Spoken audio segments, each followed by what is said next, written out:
Oi, tudo bem? Nesse vídeo eu vou te dar dicas práticas de como aprender a economizar em seu dia a dia.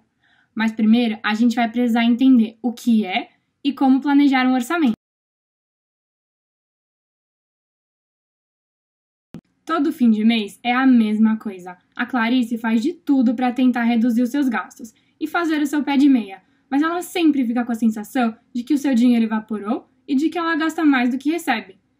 Você se identifica com Clarice? Realmente, economizar não é uma tarefa fácil.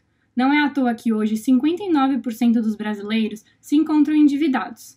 Mas o que muita gente não sabe é que para ter um controle financeiro e conseguir poupar no final do mês, não é preciso necessariamente aumentar a sua fonte de receitas. Na verdade, o primeiro passo, e talvez o mais importante deles, é a realização de um controle orçamentário. O controle orçamentário, como o próprio nome já diz, é o monitoramento de todas as suas receitas e despesas mês a mês. Tendo ele controlado, fica muito mais fácil identificar onde estão concentrados os seus gastos para então conseguir definir metas de como e onde alocar o seu dinheiro. Mas talvez você esteja se perguntando: o que são as receitas? As receitas, elas são todas as entradas de dinheiro no seu bolso. Elas podem ser fixas, como no caso do recebimento de seu salário, aposentadoria, pensão e aluguel, ou variáveis, como no recebimento de pagamentos de vendas de marmitas, bolos, roupas, artesanatos, ou na prestação de algum serviço, como passadeira, faxineira, diarista ou cuidadora de crianças ou idosos. As despesas, por sua vez, são todas as saídas de dinheiro que também podem ser fixas, como no caso do pagamento do aluguel, das contas de luz e água, ou variáveis, quando gastamos com o mercado, com a compra de roupas, lazer ou alguma despesa de emergência, como remédios e médico, ou algum eletrodoméstico que queimou e precisa ser trocado. Então, a diferença entre o que recebemos e o que gastamos é o que temos disponível para poupar. Seja para guardar em forma de reserva pessoal, para uma situação de emergência, como no caso dos remédios e eletrodomésticos, ou para a realização de algum investimento futuro, como o sonho da casa própria, pagar um curso de inglês, realizar a abertura de uma MEI, ou então uma sonhada viagem. Agora que já entendemos o que são as receitas, as despesas e a poupança, precisamos começar a realizar o controle orçamentário na prática. Para te ajudar nessa tarefa, a Clarice vai compartilhar um modelo de planilha que ela usa para controlar todas as suas receitas e seus gastos. Para encontrar os modelos para essa planilha, clique nos links disponíveis na descrição do vídeo. Nós disponibilizamos alguns modelos que podem ser impressos ou utilizados como planilhas de Excel. Quando esse vídeo terminar, esperamos que você já deu o primeiro passo para sair do endividamento ou para entender os seus gastos e começar a poupar. Após realizar o seu controle orçamentário, a Clarice começou a compreender onde o seu dinheiro estava sendo gasto. Agora era a hora dela traçar metas sobre como deveria alocar os seus gastos de forma mais eficiente. Sua amiga Camila sugeriu que ela começasse a aplicar a dinâmica dos potes em sua vida financeira. Vamos dar uma olhada como funciona?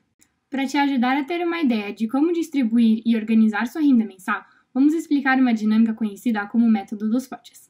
Ela divide as principais esferas da sua vida em 6 diferentes potes e mostra o quanto de dinheiro você deveria destinar a cada pote idealmente. Então vamos lá? O pote 1 será o dinheiro alocado para suas necessidades básicas, que cobrirá as despesas diárias e o pagamento de contas como luz, água, aluguel, comida e transporte. Para ele, você destina 55% das suas receitas.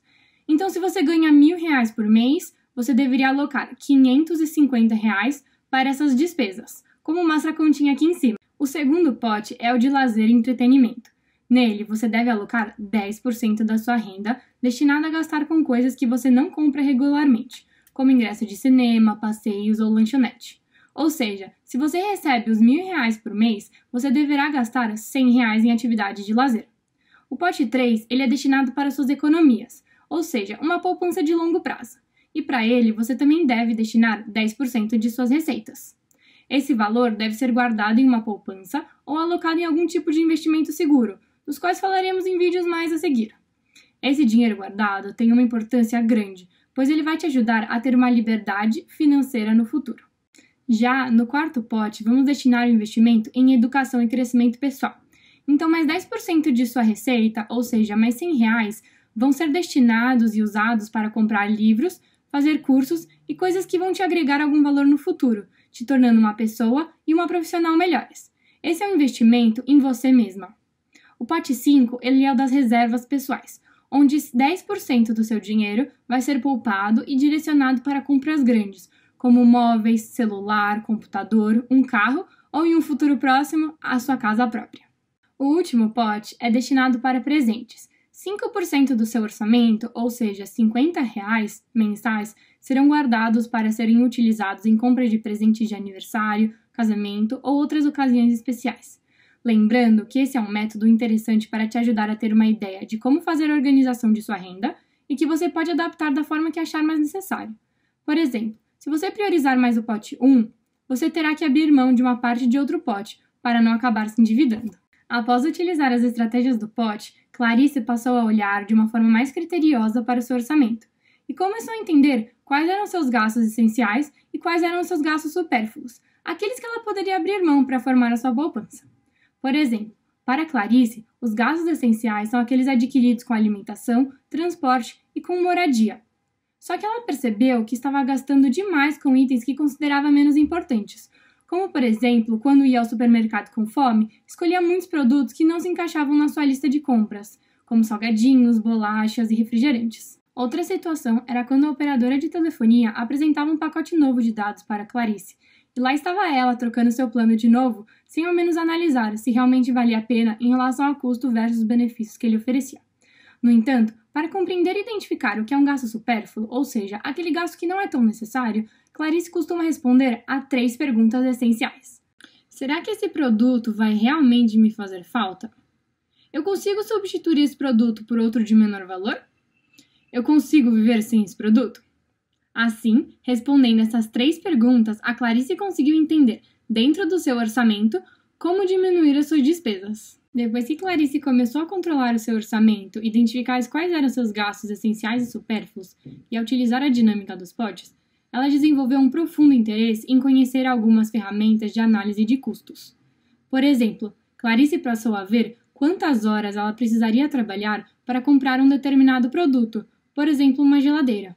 Para isso, ela precisou começar a calcular quanto valia a sua hora trabalhada. Se ela ganha R$ 3.000 por mês e trabalha mais ou menos 180 horas por mês, o valor que ela recebe por hora trabalhada é um pouco mais de R$ 16. Assim, pensando nessa análise das horas trabalhadas, se a Clarice gastou R$ 16 em um lanche, significa que ela precisará trabalhar 1 hora para poder comprá-lo. Com isso, a gente passa a avaliar nossos gastos não só pelo preço em si, mas considerando também o quanto aquele valor representa do nosso esforço e da nossa dedicação.